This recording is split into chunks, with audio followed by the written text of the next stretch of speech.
Hello, എല്ലാവർക്കും പുതിയൊരു വീഡിയോയിലേക്ക് സ്വാഗതം. ഇന്നത്തെ വീഡിയോയിൽ ഞങ്ങൾ ക്രിസ്മസ് സ്പെഷ്യലായിട്ട് ഉണ്ടാക്കിയ താറാവാണ് കേട്ടോ. അപ്പോൾ താറാവും അപ്പാസും താറാവ് കറിയൊന്നുമല്ല, ഇന്ന് ഈ താറാവിനെ അങ്ങനെ തന്നെ നിർത്തി പൊരിക്കാനാണ് ഞങ്ങളുടെ ഉദ്ദേശം. ഞങ്ങൾ താമസിക്കുന്നതിൻ്റെ അടുത്തായിട്ട് ഒരു ഫാമറിൻ്റെ വീടുണ്ട്. അവിടെ ശനിയാഴ്ച പോവുകയാണെങ്കിൽ അവരുടെ വീട്ടിലുണ്ടായ പച്ചക്കറികളും ഫ്രൂട്ട്സും എല്ലാം വിൽക്കാൻ വെച്ചിട്ടുണ്ടാവും. അപ്പോൾ അവിടെ നിന്ന് മേടിച്ചതാണ് ഈ ഓറഞ്ചും ഉള്ളി. പിന്നെ ഈ കാണുന്നതാട്ടോ നമ്മുടെ ഡക്കിൻ്റെ മസാല.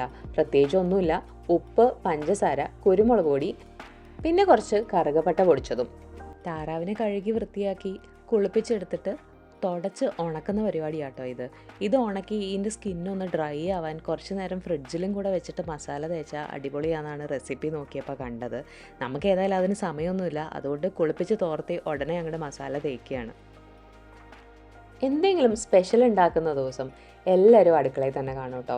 മൊത്തത്തിൽ വീട്ടിൽ ആകെ ഒരു സന്തോഷത്തിൻ്റെ മൂഡായിരിക്കും.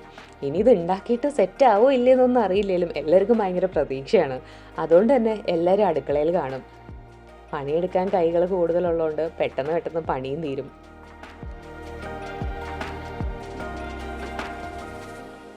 നമ്മുടെ താറാവിൻ്റെ അകത്തോട്ട് കുറച്ച് ആപ്പിളും ഓറഞ്ചും കഷ്ണങ്ങളെല്ലാം മുറിച്ച് വെച്ചിട്ട് അതിൻ്റെ 2 കാലും കൂടെ കൂട്ടി കെട്ടി അടച്ച് അവനകത്ത് വെച്ചു കേട്ടോ.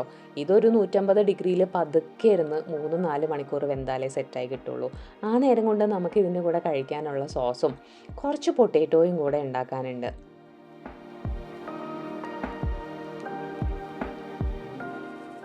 ഈ സോസിൻ്റെ റെസിപ്പിയൊക്കെ കണ്ടിട്ട് ഇതിൻ്റെ ഓതൻറ്റിസിറ്റി ഒന്നും ക്വസ്റ്റ്യൻ ചെയ്യരുത് കേട്ടോ.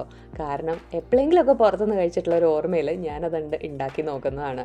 പിന്നെ ഇതിനകത്ത് മിക്സ്ഡ് ആയിട്ടുള്ള ബെറീസ് ആയിരുന്നു ആ പാക്കറ്റിലുണ്ടായിരുന്നത്. സ്ട്രോബെറി അതിൽ വേണ്ട, പുളിയുള്ളത് മാത്രം മതി എന്ന് തോന്നിയിട്ട് ഞാൻ ആ സ്ട്രോബെറീസിനെ എടുത്ത് മാറ്റിയിട്ട് ഒരു സോസ് ഉണ്ടാക്കി എടുത്തിട്ടുണ്ട് കേട്ടോ.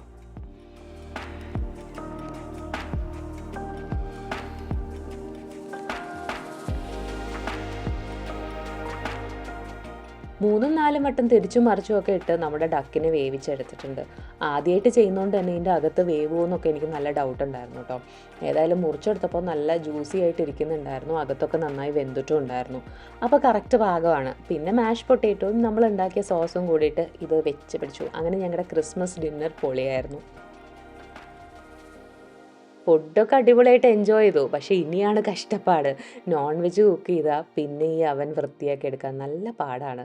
പിന്നെ അതല്ല, ഇത് ശരിയായില്ലെങ്കിൽ പിന്നെ ഇതിനകത്തൊരു കേക്കോ കുക്കീസോ ഉണ്ടാക്കിയാൽ അതിൻ്റെ സ്മെല്ല് കാരണം എന്തായാലും കുളമാവും. അങ്ങനെ ഞാനിനി അടുത്ത പണിയിലേക്ക് കടന്നിരിക്കുകയാണ്. അടുത്തൊരു വീഡിയോ ആയിട്ട് വരുന്നത് വരത്തേക്കും ച്യൂസ്.